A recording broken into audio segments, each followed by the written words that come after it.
We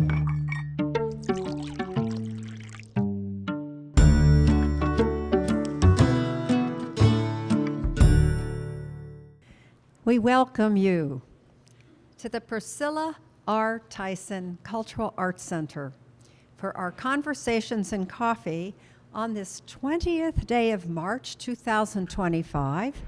And this is the day we launch into spring. Yeah. So let us celebrate and thank Mother Nature. We made it through an especially cold winter, but we are here. And we celebrate our Earth with our guest artist today, David Greenberg. Yes. David is one of our 3 artists celebrating the Earth in this amazing exhibit titled 3 for the Earth. Tatiana Habiska and Denise Remecki have been in recent conversations and coffee as artists with David here in this beautiful exhibit. David shares that most of his career, he's been a professional scientist. Crucial attitudes for that job are a passion for the natural world and a desire to understand it. One of the means by which he accomplishes this is through photography. Thus, David has been photographing the natural world for over 60 years, starting as a preteen. He suffered the smell of developer, stop bath, and fixer, and learned to master many now obsolete dark room devices and techniques. Anyone remember those? Ah, I see. Enlarger, filters, washer, dryer, and chemical-infused photo paper. In 1988, it took him only 2 minutes with a scanner when things changed, and a computer to convince him he would never need to suffer the glow of the red or yellow safe lights of a dark room, or to smell noxious chemicals, or to waste sheet after sheet of expensive photo paper ever again. Hallelujah, right? David has been primarily interested in arthropods, creatures with exoskeletons and arthropods. Aha. What did I say? Ah, I'm sorry. And jointed limbs, insects, spiders, crabs. These animals, David says, are a challenge to photograph. While they are marvels of nature, they look strange to us. In our modern world, our interactions with them happen largely by chance, except crabs, which we prey on, and are mostly negative, even though these creatures are essential for our existence. Insects, especially, are unlike cuddly mammals, that they usually invoke revulsion.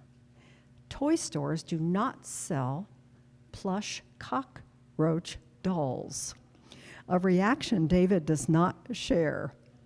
He and I were sharing earlier that my husband is a connoisseur of the claw, and he will get these wonderful animals that my students, college, university students, will grab from a bag after we come together for a retreat or whatever, but they totally ignore this one, and then they'll go to another one.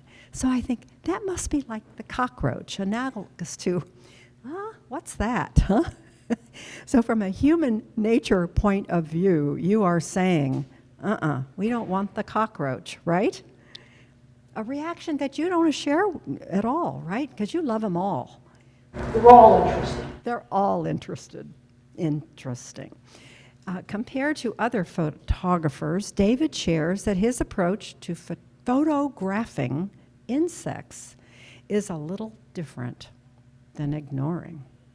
Firstly, he's interested in presenting the wildlife he captures on film to illustrate how they live and behave, not just for shock value or as curiosities. He tries to make his photographs actual portraits of his subjects, and you're going to tell us more about that. As we look at these, this is not zoomed in. This is real life David right next to these creatures that we can hardly see. Amazing. David shares that he enjoys photography in all forms, not just insects. Birds are particularly fascinating because one can often see their dinosaur ancestry in how they look and behave.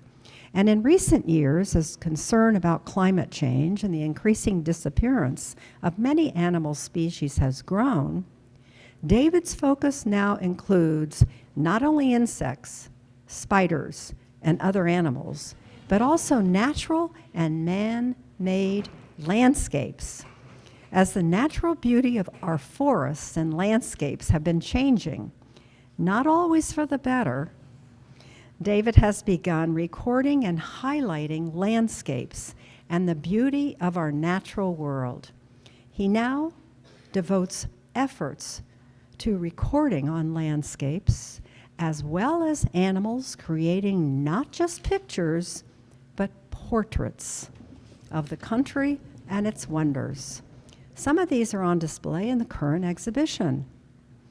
And since then, many of David's photos originated locally in metro parks like Inniswood, Slate Run, the Franklin Park Botanical Garden, local arboretums, and other natural settings in central Ohio.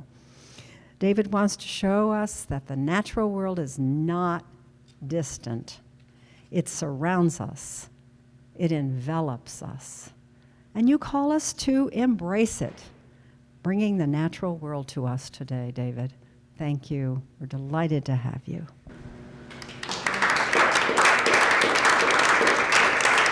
Now I'm going to share this with you. I guess it works. And we'll bring it over. Here, I'll get behind you. There we go.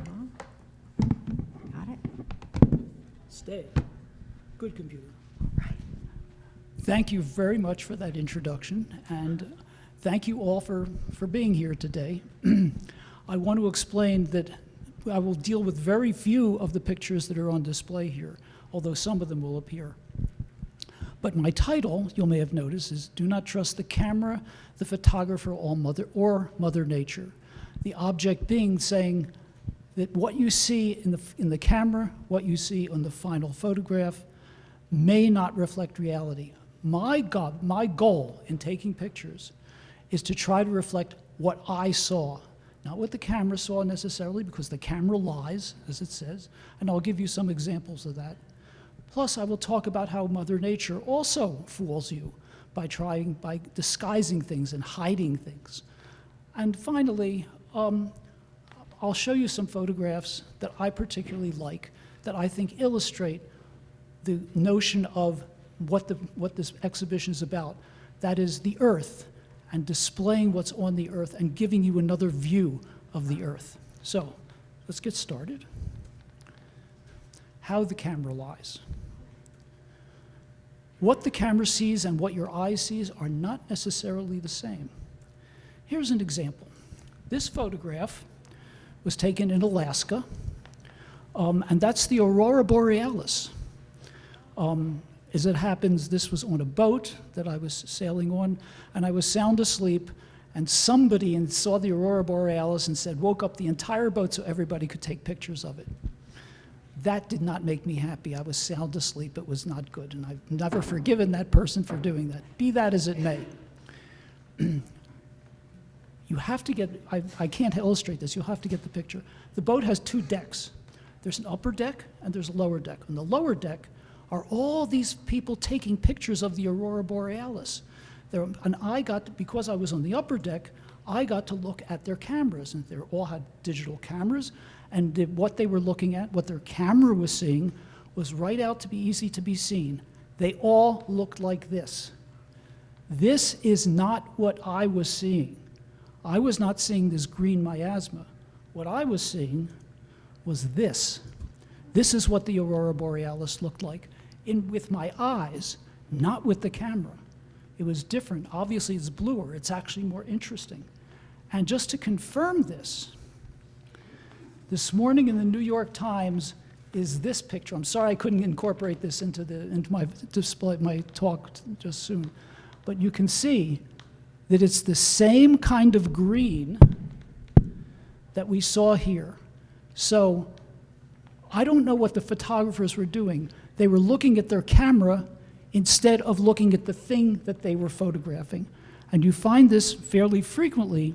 If anybody else wants to see this, they're welcome to come up and look. Photographers often will do this. They will concentrate on what they're seeing on the camera rather than what's really out there.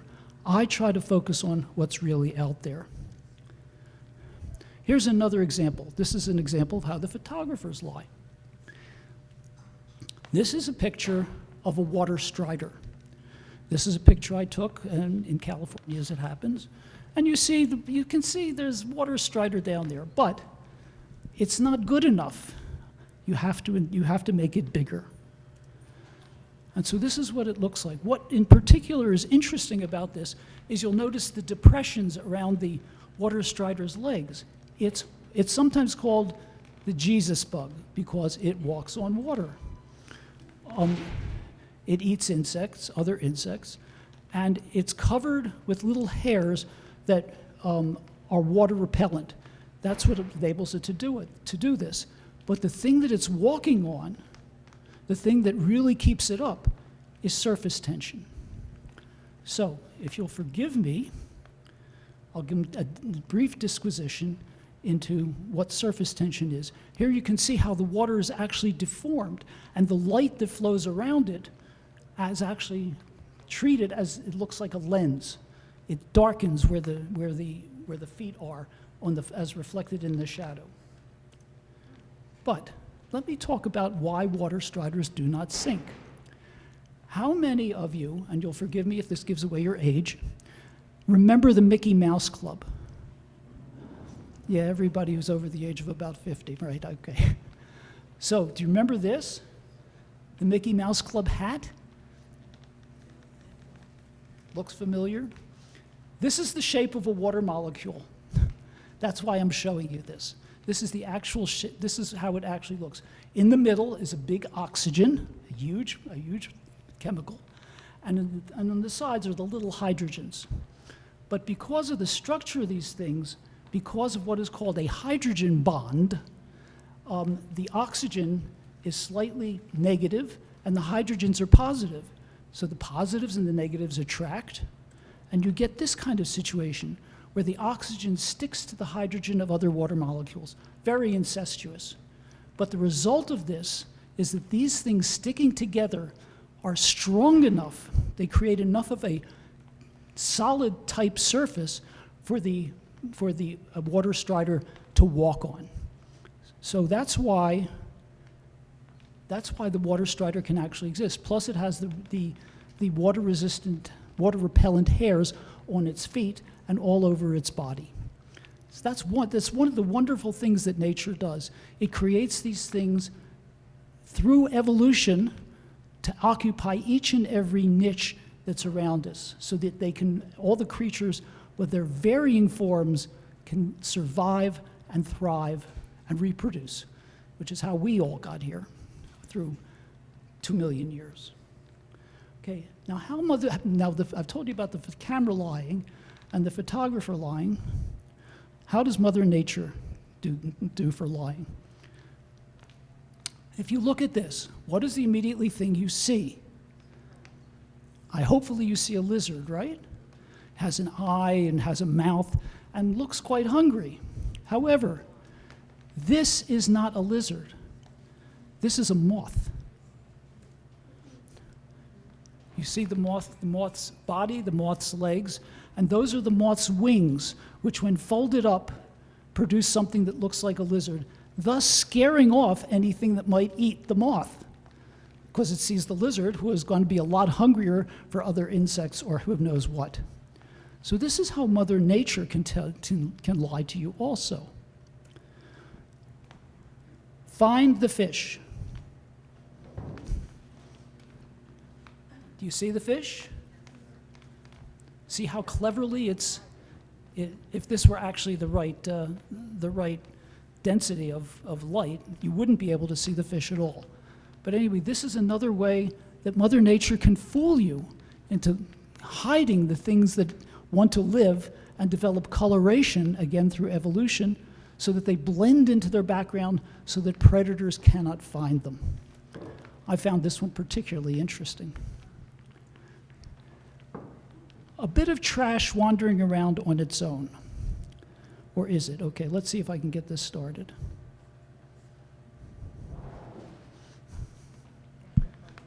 Just follow this little creature around for a while. I took this on the back of my house, in the back wall of my house. I was attracted to this creature, or this thing, I don't know, didn't know what it was, just bumbling around in the back of the house. This is called a junk bug. It's actually a silverfish larva, or also known as an aphid lion. And they're very beneficial because they eat aphids. Farmers like them. They don't bite people. And they're covered, as you see, with this protective coloration, or protective layer. This is a better view of the actual bug part of it. And those things that it's carrying around are the dead bodies of its prey. It kills something, and presumably because of to provide protective coloration, or maybe just vanity, I don't know, it collects them, puts them on its back, and then wanders around. This creature will then mature into a real lacewing, which is a very pretty insect. It's a very nice looking, as you can see here. This is not my photograph, this is off the internet. And that's a lacewing. I'm sure you've all seen them now and then. But that creature that's wandering around is its larva. That is, it's what's the word I'm looking for? It'll develop into this. It's an early stage. How photographers shade reality to present the truth. So this is the original picture of give me a word. The word has escaped me. Stork. It's a stork. This was taken in Europe, in France. And you can see that it's a little difficult to make out. But if you're a good photographer and have a good computer, this is what it looks like up close. Did you take that then? Yes, I did. Oh. The only one I didn't take was the picture of the lacewing adult. And these are charming creatures. The Europeans protect them because then they build nests, or the Europeans build nests for them in various houses because they're considered good luck. Here's another example. This is a picture I took of a heron flying above the Hackensack River. As you can see, it's nice, but I was not skilled when I took this picture, and I ignored the clouds. But later on, because of the magic of photography, I put the clouds in. So it's not an entirely 100% honest picture, but this is how I saw it when I first took the picture. And I was always disappointed that I had missed being able to bring out the clouds that were behind this heron. This is one of the pictures that's hanging up somewhere here. Now I want to show you, the next picture I want to show you is the difficulties that a photographer has in trying to produce a picture like this. Oops. This is an example of noise. Now you can see how the spotty things there over there on the right, that's noise that's produced in a digital camera. The reason that that this photograph is noisy is that it was taken with a very high ISO. That is, it was very sensitive to light. The higher the ISO, the more, if I can put in terms of grains, if you're thinking about an old-fashioned negative, more grains it trips and makes dark. The same thing is true here. So it was very sensitive, and it's overly sensitive. It's producing too many dark spots, or in this case, multicolored spots, because that's what happens in a digital camera. And once when you finally get rid of them, you can produce a nice picture. So the camera is not always your friend, and you have to have means to be able to solve some of the problems that come up when you take a picture. This is the full picture. This is a picture of a sunset in Alaska. You could like it or not, but it illustrates that you don't see any grain and you don't see any other problems occurring with this particular picture, because you can nowadays, because of software that's available, you can correct those things. Now, I don't know if you can see this one. Projects funny, it's a little more purple. This is I put this in here as an example of really bad grain or really bad digital noise. And you can see this is a frog. This frog, or toad, I'm not sure which it is. I think it's a frog. I was walking along. It was very, very dark. And I happened to look down and saw that there was something at my feet, which I couldn't see. I said, "What is that?" And so I had my camera. I knew that if I set it to a high ISO, I would be able to see what was there. So I pointed it down at this thing, I took the picture, and I could look at the picture and see what it was at my feet. But it was a very high ISO, and you can't really tell from the way this is projected, but it is full of grain, it is full of dots, it is full of messy looking things, which you can do away with if you have the right software. So you can take pictures in the dark with modern digital cameras, as long as you're prepared to fiddle with the picture afterwards so that it doesn't look spotty. By the way, if anybody has any questions about anything I'm showing you or about any of the pictures of the wall, I'm more than happy to go on and at length about them. Just let me know. Or turn a boring picture into a work of art. This is the original of this picture. It happens to be a canal in some European city. I believe it's Gdansk. And you see, it's an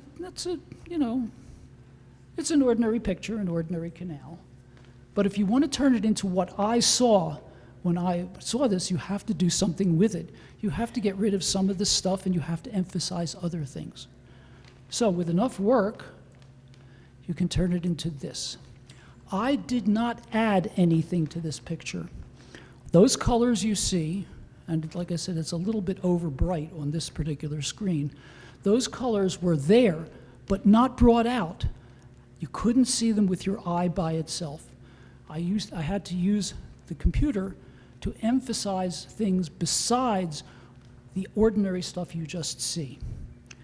So you can turn a boring picture into something that's more enticing by the proper work and understanding that the camera will lie, and the camera will see what it wants to see. But if you have an eye to be able to bring out the more interesting parts of the picture, then you can do it with modern photography. Yes? Before you get too far away from some of the insect pictures, you have to be pretty agile to do that if you're actually getting eye level with the bug, for example. That's or right. using equipment to get down there. Are you getting down eye to eye with the bug, so to speak? Usually, yes. Oh, okay. Even though I'm not as flexible as I used to be. Okay. But I don't really. I mean, I do have a telephoto lens, but it's not very telephoto. I prefer to get close to the insect because then you don't have the problems that you do, like the grain, for example, if you can get close up. And they've never attacked me, by the way. Question? So I'm looking at your pictures on the wall, and I asked you when you brought them in if they were painted. because some of them look like actual painting. Now you're telling us that you're looking, you see this when you see that picture, you see that. And the other picture looked like it was a picture. But this looks like a painting. I watch these guys that paint that are in here, and they see different colors of whatever they're painting, and it's amazing how you see that color instead of just the boring picture. And I don't see where you guys come up with seeing those colors. It's amazing. Maybe that's why people like me are sometimes designated artists. I do not think of myself as an artist, but to be able to paint what have painters been done throughout time? They set up something and they paint it as they see it. They don't see it necessarily as the rest of the world sees it. I mean, all of modern painting is basically that, distorting and projecting things that they see with their vision. And you can do the same thing with photography. People say they look like paintings. I'll take their word for it. I don't see it that way. I'm just trying to project what I see in a photograph. It is called a fine art, isn't it? Photography is a fine art. I'm sorry? Isn't photography called a fine art? In a lot of schools, fine art photography. Is it? Yes. I had no idea. You are an artist. Remember, my profession has not been for the past 60 years photography. It's been science and genetics. So Forgive me, I put you there. that's okay. I mean, this is what I do now. Mother Nature's creations are wonderful and a bit scary. So this is a cicada shell. Cicadas, you've all encountered cicadas, right? One time or another? You should say yes or no. Yes.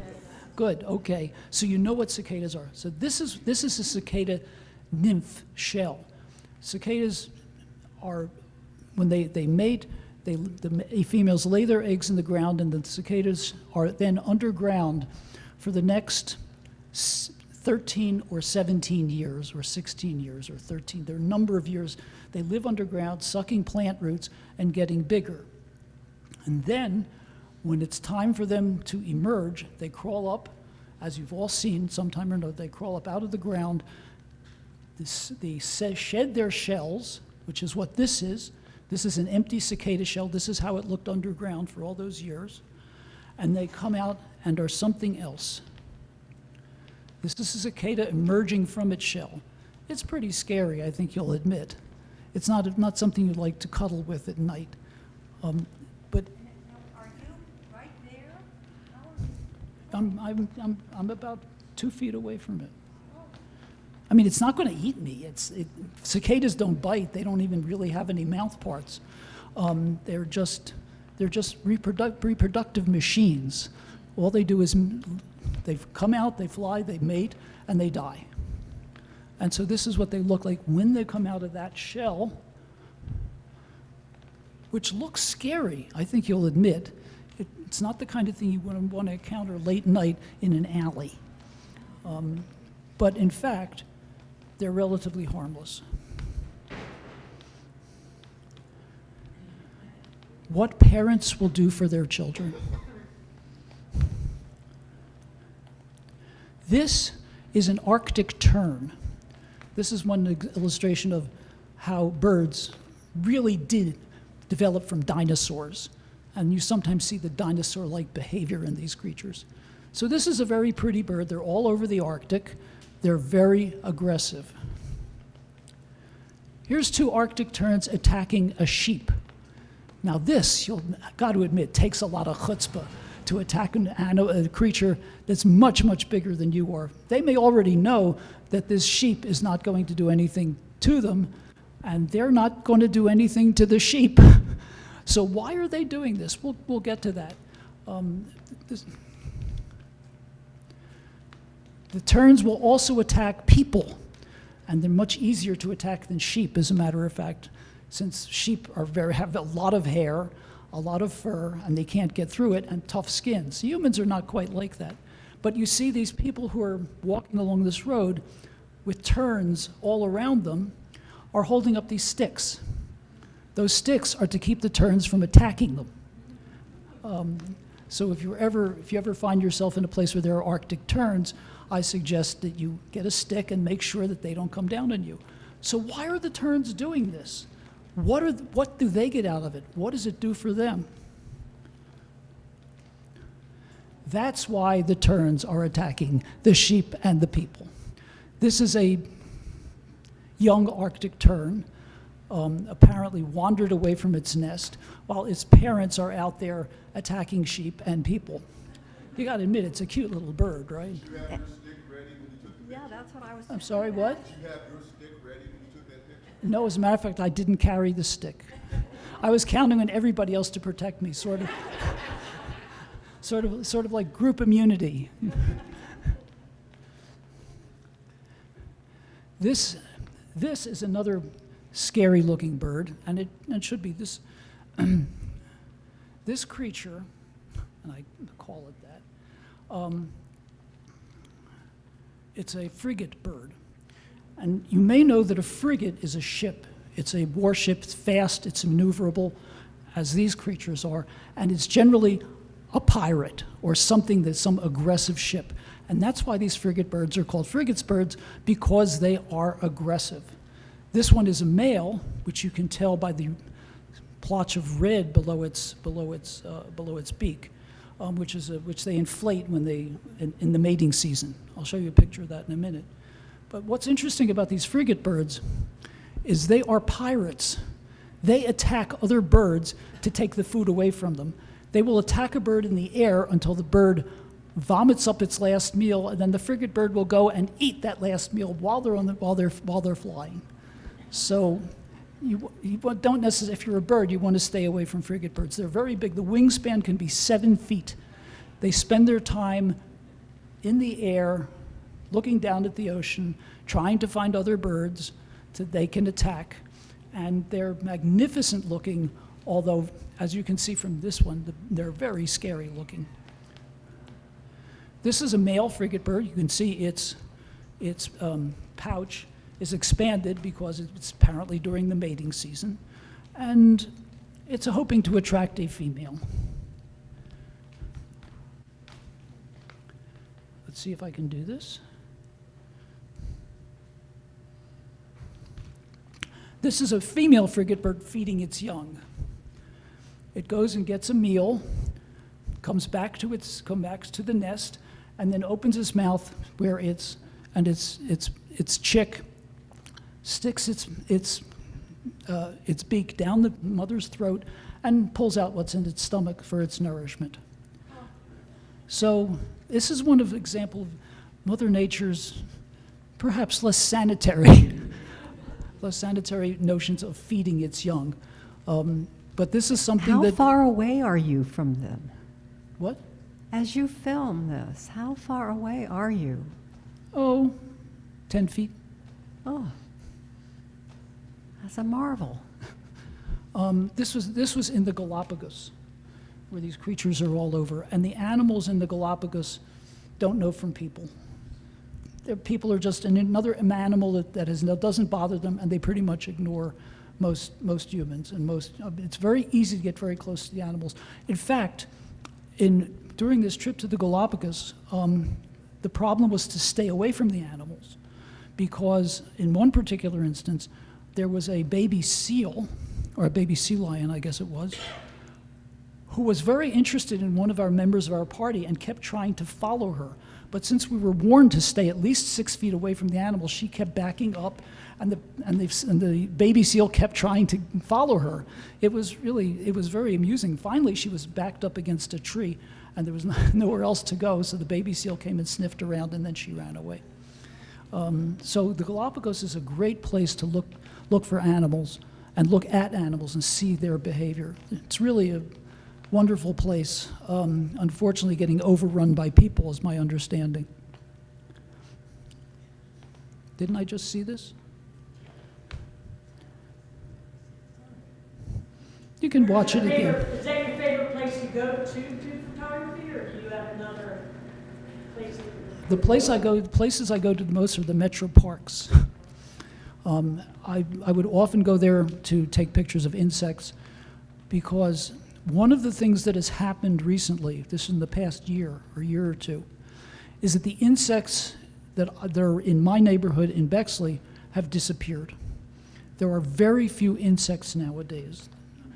If you think about, if you drive along the highway, those of you who remember those days, when you have to drive along the highway and stop periodically to clean all the insects off your windshield. Nowadays, you don't have to do that because the number of insects has declined so much. So it's been particularly bad for me, who likes to take pictures of insects, to see that the insects are going away or dying. There's a lot of spraying going on now, especially for mosquitoes, because people are particularly scared of the H5N1 virus, which is not spread all that far, but they're afraid of what it'll turn into. So they're killing mosquitoes and everything else that's in the neighborhood that walks on 6 legs, or 8 legs even. So that's created a difficulty for me, who likes to take pictures of insects. And insects are a lot more plentiful than naked women, yes? Wow.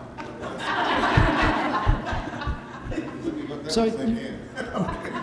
So insects are going away, but you're still the photographer, probably improving your skills. Yeah. How do you stay in shape to be able to get the pictures you get? I exercise. You do have an exercise program. Yeah, it's not so easy.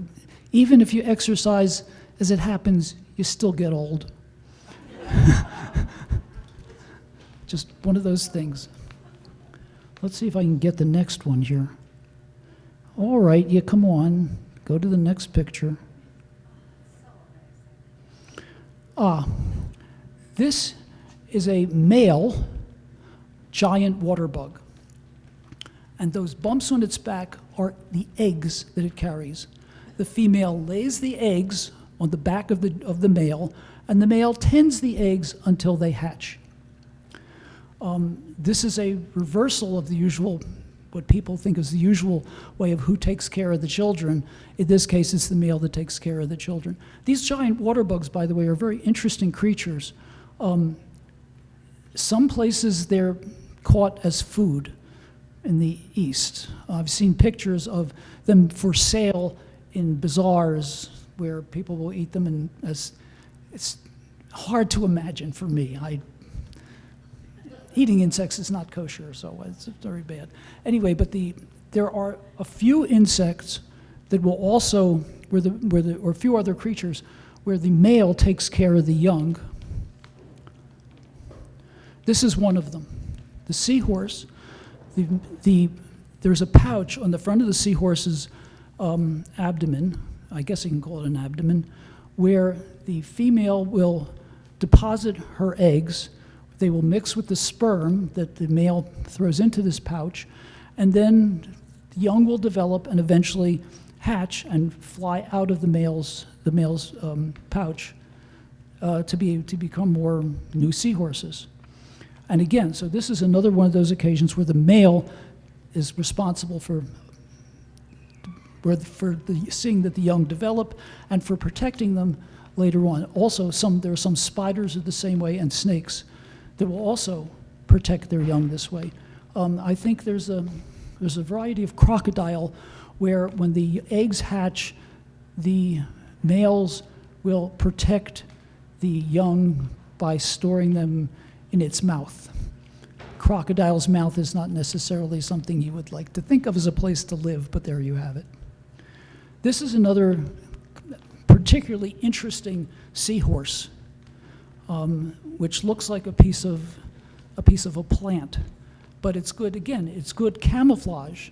So again, nature is telling you that you should keep the predators away by looking like something else. And you were snorkeling doing that, or scuba? How did you get that? That's from an aquarium. Oh, okay. I have no shame. I'll take pictures in an aquarium, even though the creatures are captured. I take pictures in zoos, too. Cute things that animals do.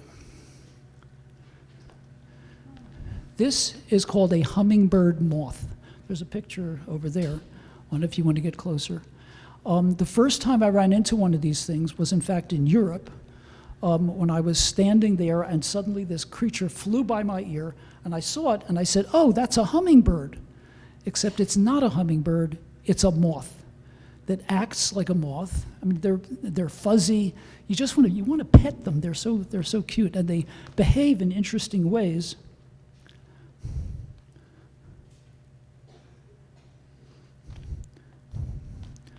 This is a number of hummingbird moths that are having their dinner at the flowers.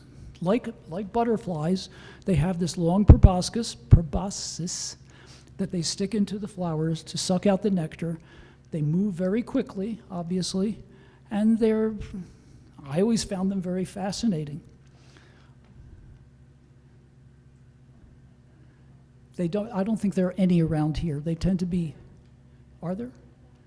Does anybody know if these things are around here? Yeah, I've had them in my backyard. You have? Well, they've never come to, do you have flowers in your backyard? What kind of flowers? Monarda. Ah. Interesting, because I've seen them in Georgia, and I've seen them in Germany, but I haven't seen them here in Columbus, although I would like to, because they really are cute. They're nice to follow. They're nice to follow their behavior and see what they're doing. David, when you're out and you see an unusual creature that you've never seen before, how do you find out what they are? Ah, So everybody knows. the question was, how do I identify the creatures that are out there? I use my cell phone. There's an app for that. I mean, for the insects anyway, I have the one for insects. There might be one for birds too, for all I know, but I have less interest in birds. Or I'll look them up. I have lots of books that can help me identify creatures. The junk bug, for example, there was no help. I just had to explore and try and figure out what it was. That was a tricky one. All right, we've seen you. I don't know why it won't go to the next. There we go. These are two polar bears. Again, I wish this screen was not overlit, because it's much brighter than I intended it to be as a photograph. And you can see these are two polar bears. It's a mother and a cub, a almost full-grown cub. And aren't they cuddly looking? Aren't they cute? You just want to go out and pet them? They're the largest land predator on Earth. They're very, very vicious. You want to stay away from them if you see one. In fact, when we were in Alaska, where I took this picture, well, actually it was northern Canada, where I took this picture. If we went out of the boat, they sent out a party of people with guns to make sure to keep the polar bears away, because the polar bears will attack.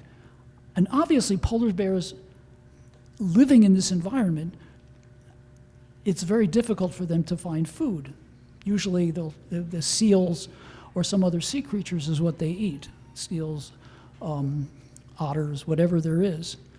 So they tend to be very vicious, and they tend to, in fact, there was one place where the polar bears caught a seal, and you could watch them eat the seal, strip its skin off.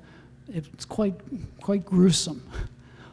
So you want to stay away from them, however cute you may think they are. Let's see. Again, this is just a bit overlit, but you can see this is a family of polar bears, the mother and the two cubs wandering across the sea ice, because no doubt looking for blowholes for seals, which is their principal food. They were cute. They're, like I said, they're cute looking. Just stay away from them. Where do these bears sleep? That's a good question. Wherever they can. Wherever the bears sleep, is that what you asked? I have a picture, let's see, is the next one? Which may answer your question. That's not it. I guess I didn't include it. I have a picture, we were on the boat, and a bear, a cub, not a cub, a large male bear that was young, obviously, came down next to the ship, like right next to the ship. Great pictures I got of this one bear, and fell asleep right there on the ice. So I guess they sleep wherever they can. There's no caves around. Maybe if they find an ice cave in a glacier, they'll crawl in there. But otherwise, they have very thick fur. They are very well padded with fat, and so they don't usually die of hypothermia. So it's the closest I can come to answering your question. Now this picture, I don't know if you can quite make it out, but you see that one of its legs is in front of its nose, in front of its head. What it's doing is grooming itself, like a cat, like that. That's what's going on with this wasp. So animals take care of themselves like other animals do. You shouldn't be surprised. I was surprised when I saw this because I didn't know that animals did this. And an even better view is this. This is an insect grooming itself. This happens to be on my garage door. It's just taking care of itself in a comfortable place where it does not fear any predators, and it's cleaning itself up. So animals take care of themselves. Animals have behaviors that you see in insects have behaviors that you see in much larger animals also. This happens to be a soldier beetle, by the way, which also, there's a picture of a soldier beetle on the wall there. They're very interesting creatures. If you saw that on your garage door, we see them all the time and we don't realize it. You have to look. Yeah. Seek and ye shall find sometimes. The color in it, the colors that you capture are amazing. They're the natural colors. I don't usually color things. This happens to be a less pleasant picture. This is a wasp, which is a predator attacking a monarch butterfly chrysalis. It's broken it open and is taking pieces of the pupa inside the chrysalis back to its nest to feed its offspring. I assume to feed its offspring, although its offspring are no doubt still very young, but it has to feed them somehow. So this is what it does. They are predators. I've never run into a wasp that has objected to having its picture taken. And this is one example. What happened? So you've seen this. There are two versions of it posted. This is a blue heron. This was taken at one of the metro parks, actually in the Audubon Center, that I happened to be in the right place at the right time. And it looks like it's about to take off or it's landing, but that's not what is going on here. What is going on is the poor creature is trying to keep from slipping on the ice because it's landed on ice. And you can see here, it takes a step carefully, and it tries to move forward, and it slips.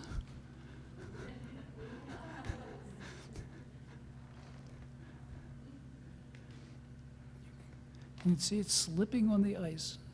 So the animals are not perfect either for their environment, and it's just trying to stay upright on the ice. I actually don't know what it's looking for, but it's clearly not designed to walk on ice. It's a very cute creature. Beautiful. So it pauses for a minute, then it decides to groom itself just like the insects you saw.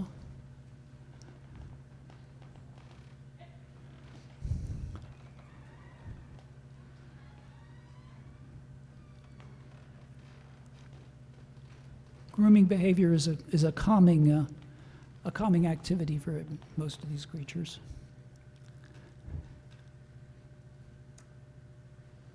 Again with this.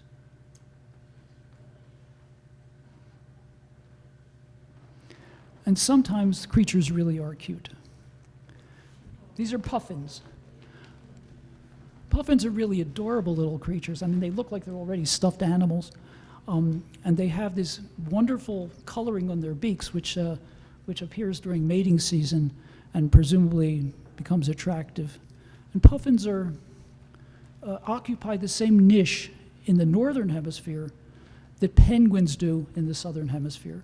They eat fish. They're not very good flyers, and much of the time they spend underwater because they're really, really good underwater, much like penguins are. So they occupy the same ecological niche. And gather in groups. You can see that some of them have their mouths full of fish. They go collect the fish. So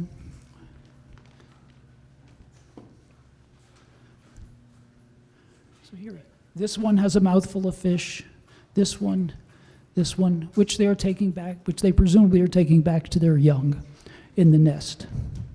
This was taken at north of the Arctic Circle when the puffins were watching the sunset. Again, with the way it's projected here, you can't see, but they are. The sun is shining on them as it goes down. It was very picturesque. Are you high up as your, it looks like the side of a mountain? Was I high up? No, not particularly. They were not very far away, but they didn't care. The puffins that we saw, you swear that they were put there by the tourist bureau to entertain the tourists who came. They didn't have any fear of us at all. They were uninterested in us. So you could get good pictures of them. Do you use large zoom lenses at all when you are? Sometimes, but usually not. Usually I just have normal lenses. Besides, what's considered a zoom lens? The picture of the three bears going on the ice, that was done with a 600 millimeter lens because there was no way I was going to get near those bears. Occasionally, one does produce a work of art. I happen to like, this is one of my favorite pictures that I took. It looks like a medieval painting or a Renaissance painting, but it is not. It is a photograph. If you could see it in its original form, it's printed on canvas and it looks like a painting. It is really, to me, it's remarkable, even for me who took the picture, that it looks as much like a painting as it did. Unfortunately, again, with the screen being overlit, you can't really tell. But it happens to be one of my favorite pictures that looks like a work of art. So in this case, I will admit that some of the pictures I took look like a work of art. Okay, I think my time is up.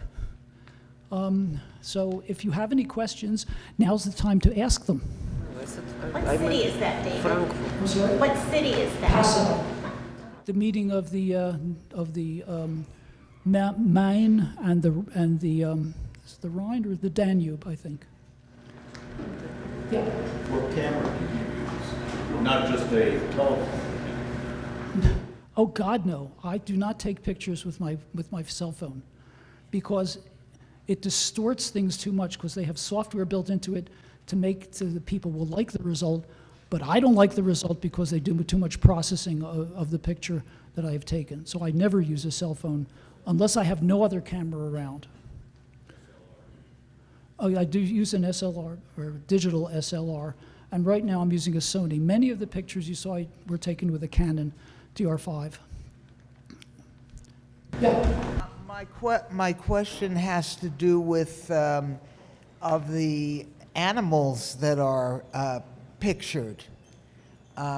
What degree will the animals and those of us who want to find them be hindered by a change in the people who are paid to watch over some of the spaces and the individuals. You know, it's not just as easy as, well, we should have fewer people working in the parks. The parks are there, and so are the animals. You might not say that about the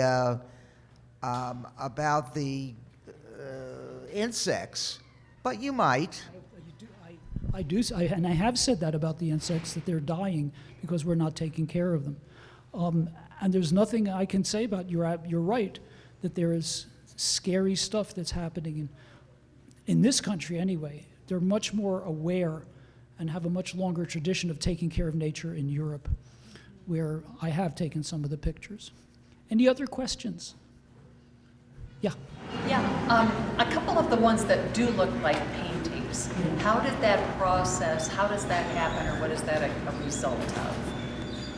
It's a result of my pulling it into the computer, getting rid of the mistakes, like, for example, the noise, the digital noise that happens, and emphasizing the parts that I saw as being crucial when I took the picture.